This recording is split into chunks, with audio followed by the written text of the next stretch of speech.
Everyone, my name is सपना Dhamija and आज की इस वीडियो में आप सीखेंगे हमें येस नो नॉट गिवन जो है वो कैसे अटैम्प्ट करने हैं। In my previous Wednesday video you so कि मैंने आपको ट्रू फॉल्स नॉट गिवन की स्ट्रैटेजी बताई थी।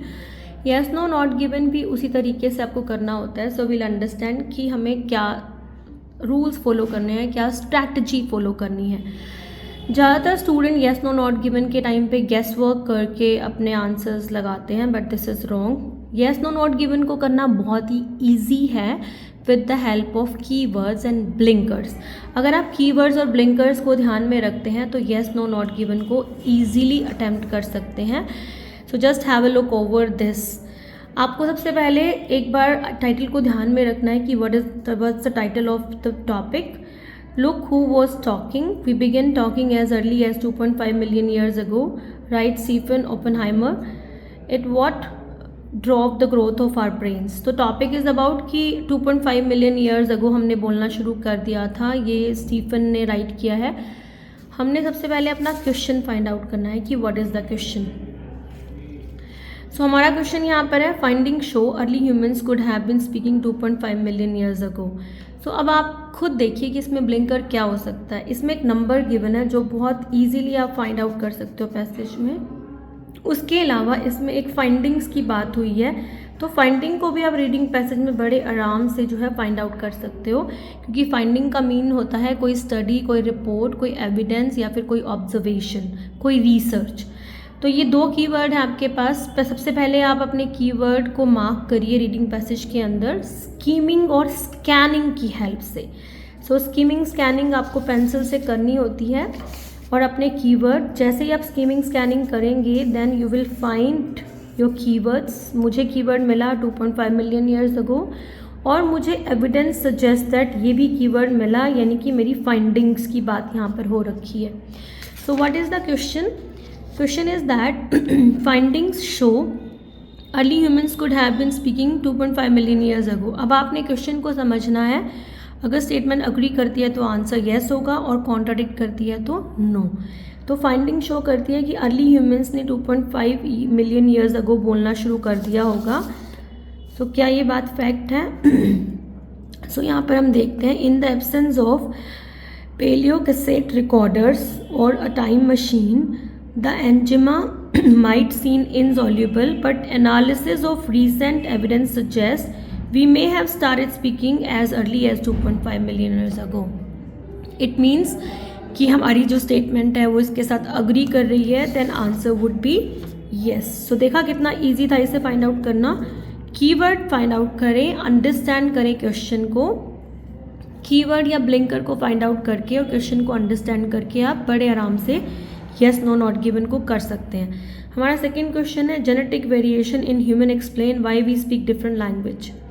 तो यहाँ पर हमारा पहला कीवर्ड है जेनेटिक वेरिएशन इन ह्यूमन्स, यानी ह्यूमन हमारा दूसरा कीवर्ड है।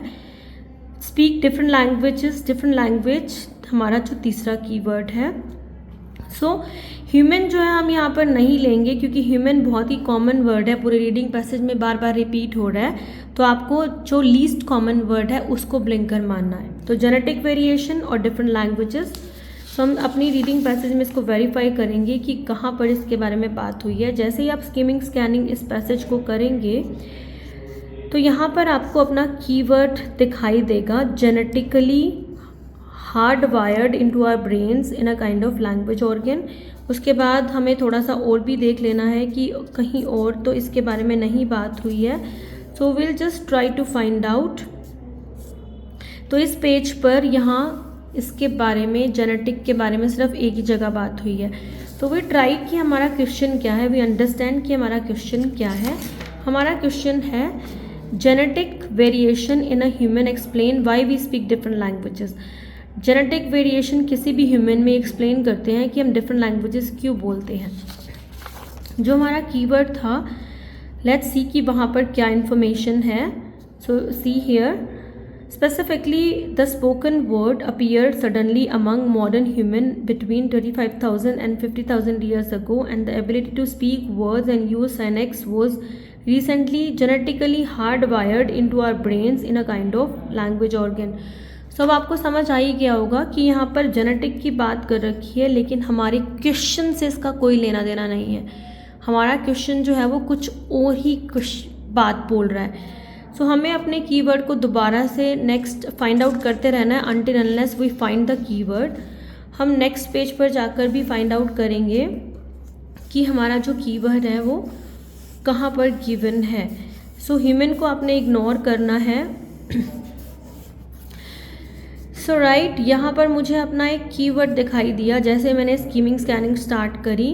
बायोलॉजिकल एस्पेक्ट यानी कि जेनेटिक, बीइंग फ्रेंच यानी कि बीइंग ह्यूमन, और यहाँ पर ईच लैंग्वेज इवॉल्व कि हर language different languages. So right, यहाँ पर हमारे सारे कीवर्ड हमें मिल चुके हैं। So understand the question. अब हमें क्वेश्चन को अंडरस्टैंड करना है। Genetic variation in humans explain why we speak different language, कि जो हमारे अंदर जेनेटिक वेरिएशन होते हैं वो एक्सप्लेन करते हैं कि हम डिफरेंट लैंग्वेज बोलते हैं, क्यों बोलते हैं, क्या ये बात फैक्ट है, क्या जेनेटिक वेरिएशन जो है हम वो एक्सप्लेन करते हैं कि हम डिफरेंट लैंग्वेजेस क्यों बोलते हैं। सो जस्ट आपने कहीं और नहीं जाना, जहाँ पे आपने मार्क किया है सिर्फ वहीं रीड करना है। Languages have unique features. French for example, यहाँ पे ह्यूमन की बात हो रही है। फ्रेंच यानी कि किसी फ्रेंच इंसान, अगर कोई अगर फ्रेंच बोलता है क्लियरली डज नॉट रिजल्ट, इसका मतलब ये नहीं है कि वो उसका बायोलॉजिकल एस्पेक्ट है, but this is the cultural possession of the French speaking community. ये उसका कल्चरल पोजेशन है, क्योंकि वो फ्रेंच स्पीकिंग कम्युनिटी से है तो इसलिए वो फ्रेंच बोल रहा है। यानी कि इसका हमारी बायोलॉजी से, हमारे जेनेटिक से कोई लेना देना नहीं है। यहाँ पे क्लियरली मेंशन है clearly does not result. French, for example, clearly does not result from any biological aspect being French, but the culture possession of French-speaking community. Each language evolved from one generation to next, constantly adopting itself to cope with learning biases of each new generation. Her language कैसे evolve होती है, कैसे develop होती है, generation to generation evolve होती है constantly, कुछ adapt करते हुए, adapting itself to cope with learning biases of each new generation. So यहाँ पे देखो हमें कॉन्ट्राडिक्ट बात बोली हुई है कि हमारी बायोलॉजी से कोई लेना देना नहीं होता, जेनेटिक वेरिएशन से लेना देना नहीं होता कि we speak different languages, clearly does not result from any biological aspect. यहाँ पे इन्होंने एग्जाम्पल दिया है किसका, फ्रेंच। बीइंग फ्रेंच यानी कि फ्रेंच होने के नाते यहाँ पे लैंग्वेज की बात हो रही है, यहाँ पे बीइंग फ्रेंच कोई ह्यूमन होने के नाते। सो सब कुछ कॉन्ट्राडिक्ट कर रहा है। इट मीन्स हमारा आंसर क्या होगा यहाँ पर, नो। सो नेक्स्ट क्वेश्चन को दोबारा ध्यान से पढ़िए। Changing climate had a profound effect on language development. Changing climate, यहाँ पे हम क्लाइमेट को लेंगे और वो भी changing climate. Language development effect की बात हो रही है और लैंग्वेज डेवलपमेंट के ऊपर उसका इफ़ेक्ट है या नहीं है। सो हमने दोबारा से स्कीमिंग स्कैनिंग पार्ट को फॉलो करना है।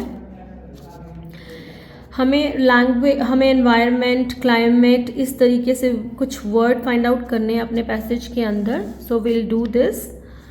सो how we can find out, जैसे हमने स्कीमिंग और स्कैनिंग हमने जहाँ पर अपना ख़त्म किया था जनरेशन, उसके बाद हम दोबारा से अपने टास्क पर लग जाएं। हमारा जो कीवर्ड है, हमारा जो ब्लिंकर है, उसको हमने फाइंड आउट करना है। So we will try to find it out.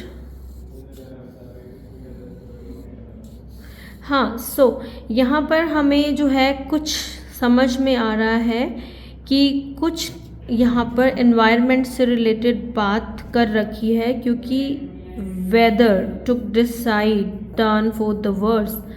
हमारा जो कीवर्ड था वो था यहाँ पर क्लाइमेट और profound effect on the language development.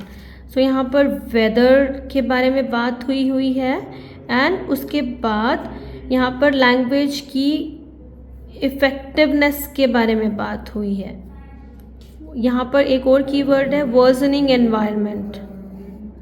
सो हमें हमारे सारे कीवर्ड मिल गए। So what you have to do, अब अंडरस्टैंड करना है, सिर्फ और सिर्फ हमें अंडरस्टैंड करना है अपना question. So what is the question, the changing climate had a profound effect on language development, कि जो क्लाइमेट जब बदलता है उसका बहुत ज़्यादा, प्रोफाउंड यानी कि वेरी मच इफेक्ट होता है लैंग्वेज डेवलपमेंट के ऊपर।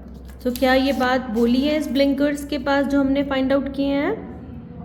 Around 2.5 million years ago, the weather took a decided turn for the worse, becoming more variable, colder and drier. The search for food became more taxing, and there would have been a real need to communicate more effectively. Yes, more effectively and cope with ever worsening environment in a cooperative way. कि जैसे जैसे environment verse होगा तो हमें ज़्यादा effective बोलना पड़ेगा, हमें कोप करना पड़ेगा.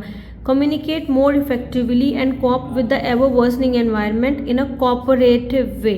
सो दैट वाज आवर क्वेश्चन कि क्लाइमेट चेंज का हमारी लैंग्वेज डेवलपमेंट के ऊपर प्रोफाउंड इफेक्ट होता है. यस, क्यों होता है यहाँ पर उन्होंने क्लियरली स्टेट किया है, क्लियरली मेंशन किया है कि the search for food became more taxing and there would have been a real need to communicate more effectively, कि ज़्यादा इफेक्टिवली बोलना पड़ेगा and cope with the ever worsening environment in a cooperative way में. So यहाँ पर clearly state किया हुआ है कि इसका हमारी लैंग्वेज डेवलपमेंट के ऊपर, जैसे जैसे क्लाइमेट चेंज होता है तो हमारी लैंग्वेज डेवलपमेंट के ऊपर उसका इफेक्ट होता है. तो what is the next question? Question number 4, climate change created different geographical landscapes. तो हमें यहीं पर हमारा आंसर मिल सकता है. क्लाइमेट की बात इस पैसेज में हुई है. सो क्लाइमेट, क्योंकि हमें क्लाइमेट वर्ड हमारा कीवर्ड है यहाँ पर इस क्वेश्चन के अंदर. Climate change created different geographical landscapes. तो क्या डिफरेंट जियोग्राफिकल लैंडस्केप्स हमारा नेक्स्ट कीवर्ड है, उसको फाइंड आउट करेंगे. हमने इस पूरे पैराग्राफ को पढ़ा, यहाँ पर क्लाइमेट की बात हुई है, वेदर की बात हुई है, लेकिन कहीं पर भी जियोग्राफिकल लैंडस्केप्स के बारे में बात नहीं हुई है. सो आप भी ध्यान से इसको रीड करें कि यहाँ पर क्लाइमेट के बारे में तो बात हो रही है, वेदर वर्सनिंग की बात हो रही है, वर्सनिंग एनवायरनमेंट की बात हो रही है, लेकिन क्लाइमेट चेंज जो है वो क्रिएट करता है डिफरेंट जियोग्राफिकल लैंडस्केप्स. तो answer would be not given. Our brains were still growing 1.2 million years ago. So यहाँ पर दोबारा से एक नंबर गिवन है, इसकी हेल्प से हम फाइंड आउट कर सकते हैं. सो नंबर को फाइंड आउट करना is very easy. Second keyword हमारा ब्रेन हो सकता है, बट अगर आपको नंबर मिल जाता है देन इससे ज़्यादा बेटर कुछ नहीं हो सकता. सो हमने नंबर फाइंड आउट करना है कि हमारे पैसेज में नंबर कहाँ है. जैसे ही हम स्कैनिंग स्टार्ट करेंगे तो हमें हमारा नंबर मिल जाएगा. यहाँ पर 1.2 मिलियन ईयर्स अगो क्लियरली मेंशन है. बस आपने वेरीफाई करना है कि क्या ये स्टेटमेंट अग्री करती है या contradict. So what is our question? Our brain was still growing 1.2 million years ago. हमारा ब्रेन जो है वो still growing 1.2 million years ago. तो फिर फाइंड आउट क्या ये बात फैक्ट है. The maximum in brain size achieved by 1.2 million years ago indicates that those early ancestors could already have been talking perfectly well. कि मैक्सिमम ब्रेन तो 1.2 million year तक develop हो चुका था. Maximum in brain size achieve to 1.2 million years ago indicate करता है. इसका मतलब ये बात स्टेट कर रही है कि 1.2 मिलियन ईयर्स अगो तक तो हमने मैक्सिमम ब्रेन साइज अचीव कर लिया था. वो क्या इंडिकेट करता है कि हमारे एंसेस्टर्स जो है ना perfectly well, they have been talking perfectly well. लेकिन हमारा क्वेश्चन सिर्फ यही है कि हमारा ब्रेन स्टिल ग्रोइंग, अभी भी ग्रो कर रहा है 1.2 मिलियन ईयर्स अगो, अभी स्टिल ग्रोइंग स्टेज पर है. लेकिन वहाँ पर मेंशन किया हुआ है कि brain size achieved, maximum achieve हो गया था, not still growing. This is not still growing. So answer contradict हो रहा है. It means it would be no. हमारा जो नेक्स्ट क्वेश्चन है, लास्ट क्वेश्चन है, a fully developed brain allowed man to produce tools. So हमारा first word है यहाँ पर fully developed brain and second है हमारा word tools. So will try to find out. So what happened in the million gap years after that? Why did we take so long to get to the moon? Culture evolution aided by communication and teaching is a cumulative interactive process. If each word, so हमने यहाँ से try out करना है कि यहाँ पर अभी तक कुछ नहीं बात हुई है फुली डेवलप्ड ब्रेन और टूल्स के बारे में. So will just find out the another. We try this. यहाँ पर कुछ दिया हुआ है, predict exactly the same curve to cultural advance we see. So देखिए यहाँ पर I just started skimming and scanning, जहाँ पर मेरे को अपना लास्ट क्वेश्चन मिला था, क्वेश्चन नंबर 5। उसके बाद मैंने स्कीमिंग एंड स्कैनिंग स्टार्ट की, तो मुझे यहाँ पर मेरा जो क्वेश्चन का कीवर्ड है फुली डेवलप, यहाँ ब्रेन की बात इस पैसेज में हो रही है, लेकिन कहीं पर भी ना तो फुली डेवलप्ड ब्रेन के बारे में बात हुई है और ना ही टूल्स के बारे में।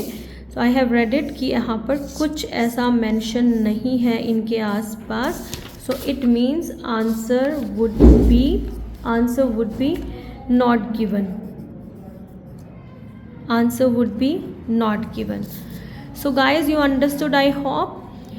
It's very easy to find out yes, no, not given or true, false, not given with the help of blinkers, keywords and skimming and scanning method. Thank you so much. If you haven't subscribed my channel, please subscribe it because you will get a lot in my future videos. Thank you so much.